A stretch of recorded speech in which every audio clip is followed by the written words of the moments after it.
Bueno, vamos a hablar esta noche sobre presagios. Qué bueno. Me lo imaginaba. En estos días hemos hablado de sortes virgiliana, y de las suertes de los apóstoles, que eran formas de adivinación que consistían en meter el dedo en un libro y señalar un párrafo y extraer de ese párrafo una iluminación del futuro. Pero el presagio es algo distinto. Es un mensaje que primero no debe buscarse con el dedo. Y en verdad el presagio sucede, son eventos no preparados, como poner un dedo en el libro. Y estas eventualidades demuestran, si usted tiene ganas de aceptar esa demostración, la inexorabilidad de un destino. Las autoridades cristianas aseguraban y aseguran que no se debe atribuir un significado a cosas tales como el movimiento de una gamba, la tos de un hombre, el encuentro con un animal, etcétera.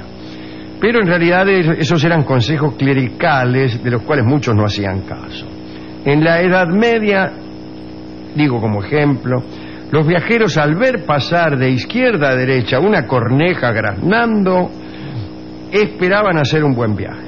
Decían, ¡oh, una corneja graznando! Seguramente tendremos un buen viaje. Cuando se llegaba a casa de un enfermo, si el caminante encontraba una piedra en el camino, la daba vuelta y se fijaba si había debajo de ella algún animal vivo. Si encontraba un gusano o cualquier insecto, pensaba que era presagio de que el enfermo sanaría. Y si no encontraba nada, lo cual era lo más frecuente, el enfermo moriría inexorablemente.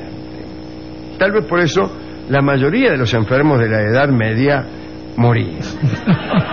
Solo por la escasa población de animales bajo las piedras de los caminos.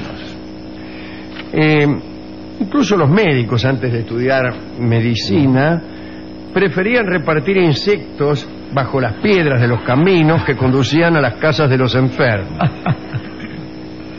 En otro orden de cosas diré que las personas que acompañaban a Carlomagno, probablemente los cortesanos, eran enormemente sensibles a los presagios, por no decir que eran supersticiosos. 3 años antes de la muerte de Carlomagno, aseguraban que había comenzado a manifestarse una infinidad de signos excepcionales que no dejaban lugar a ninguna duda acerca de la proximidad de la muerte de este señor. Todo el séquito de Carlomagno ya tenía para sí que el instante decisivo de la muerte de este hombre era inminente.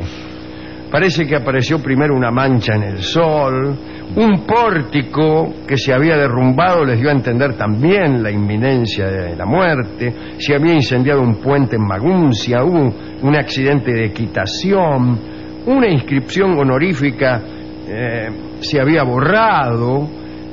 Bueno, ¿qué pensaron los tipos? Che, se nos muere Carlomagno. El mismo Carlomagno no hizo caso de aquellos presagios. ¿Cuál era la manera de hacer caso? Morirse. Pero Carlomagno consideró aquellos hechos con desprecio o fingió creer que no aludían a él. Debe ser algún otro, decía. Sin embargo, eso no impidió a Carlomagno que tomara la precaución de hacer un testamento.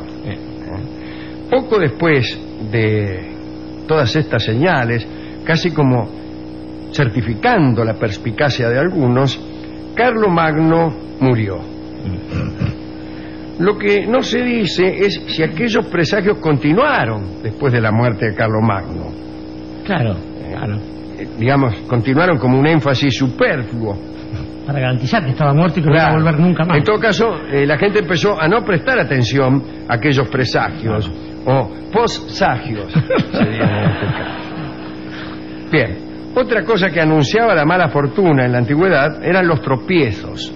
Cuando Julio César desembarcó en Jadumetum, en África, tropezó y se cayó de cara al piso.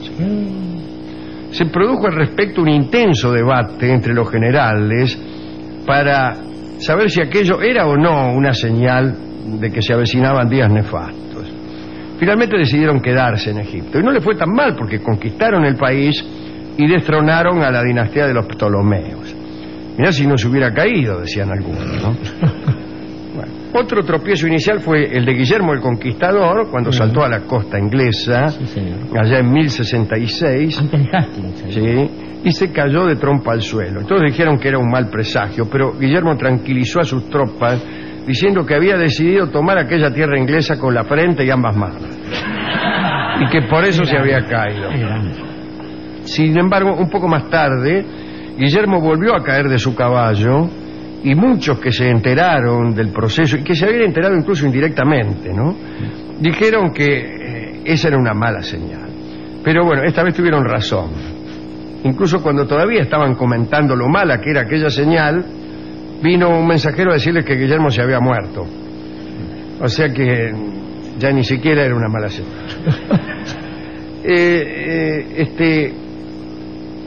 Está bien, tenían razón los que decían que era una mala señal, pero en lo que quién sabe si tenían razón es en establecer una relación de causa-efecto entre la caída del caballo y la muerte.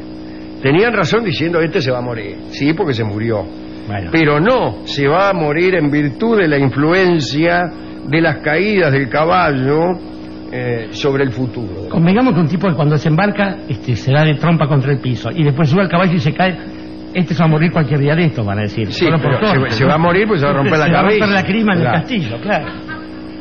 Bien. De mal agüero era, por ejemplo, que hubieran 13 personas en una reunión, y esta creencia se basaba naturalmente en las 13 personas que habían participado de la última cena, bueno, cuya ulterioridad fue más bien tremenda. Sí. Estaba tan arraigada esta superstición que en París existía en el siglo XVII, incluso el XIX, no se habla aquí del XVIII, curiosamente, una institución llamada los 14, Sí. será, ¿no? Que eran unos caballeros que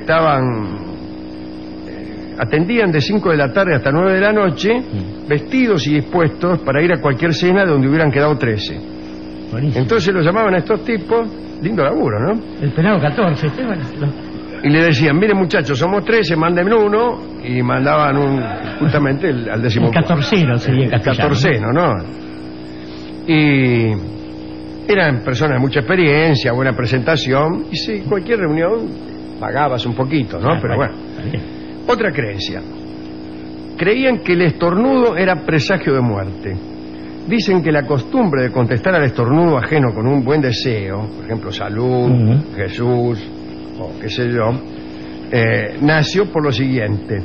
Estornudar fue alguna vez signo de enfermedad epidémica y mortal.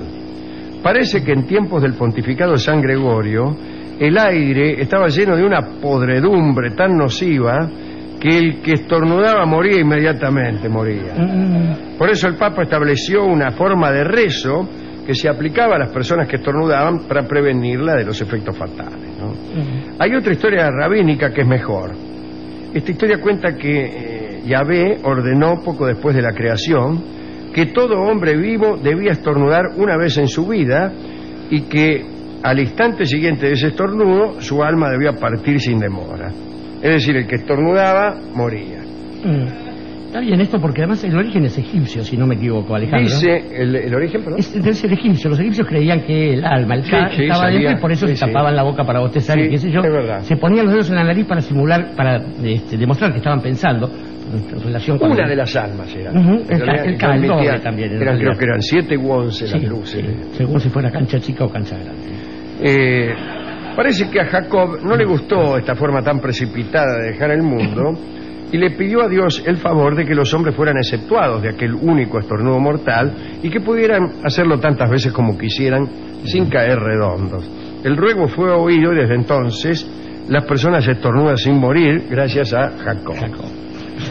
Claro, salvo aquellas que por casualidad justamente mueren a la salida de un estornudo, que son las menos. Sí.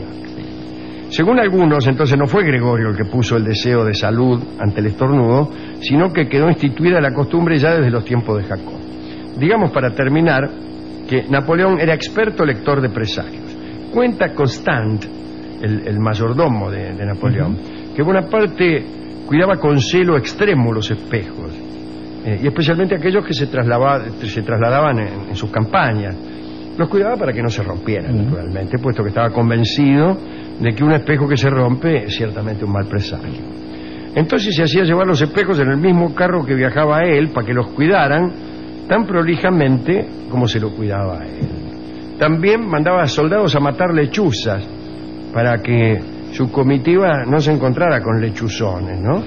Así que iban unos tipos adelante, meta a cazar lechuzas, para que después las lechuzas no anduvieran chistando. Y si alguna vez una lechuza chistaba, entonces aparecía el Cruz Diablo, Junigran 7, Cambio Lechuza Portero, todas esas cosas. Se escuchaba un disparo después. Claro, esas cosas que grita uno cuando te lechucea. Así que había un batallón entero destinado a espantar lechuzas. En una oportunidad, durante una de sus campañas en Italia, se le rompió el vidrio del retrato de Josefina. Él llevaba un retrato. Josefina estaba en París. Y Napoleón tuvo miedo y no descansó hasta que Josefina viajó hasta donde él estaba, para custodiarla él mismo ante posibles desgracias. Así que ahí anduvo la pobre Josefina 2000 kilómetros a caballo, nada más que para tranquilizarlo al tipo que se le había roto el retrato. Esas son algunas supersticiones relacionadas con presagios. A mí me gusta mucho el presagio en la obra artística, el indicio.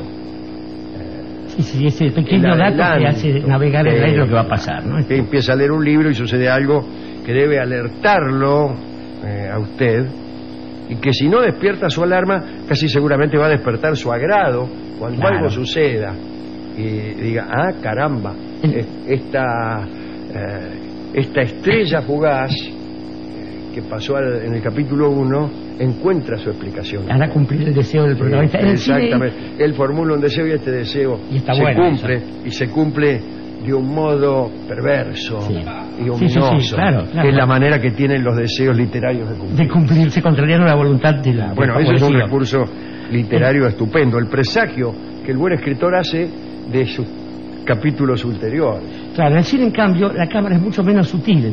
Es como un teléfono que se enciende en el momento inadecuado, digo, porque de pronto la cámara muestra a un tipo que no tiene nada que ver, y seguro que ese tipo es el que se va a cumplir a la mina en la escena. Por eso el director de cine debe ser muy cuidadoso, muy sutil con esos presagios. O de pronto un cuchillo, ¿no? Un arbolito ahí puesto, que no tenía nada que hacer en la mesa de luz. Uno sabe que la esposa va a ser apuñalada. Sí, pero algunos directores son muy astutos. Era muy astuto. Sí, claro. Porque ponía esos presagios de un modo que hasta parecían decir otra cosa. Ese es lo bueno, ahí está. ¿Qué es la manera? Aparece un árbol que usted pensaba que era para escribir algo. Y no, era por un ahorcado. Bien. Me gusta siempre recordar también como presagio artístico, en este caso fue real, pero si no fue real podría ser artístico, que era el nombre de un médico. A Catalina de Medici le habían pronosticado que iba a morir en las proximidades de Saint-Germain. Entonces, cuando se sintió enferma, primero, aún sin sentirse enferma, eludió siempre ese lugar, ese barrio, ¿no?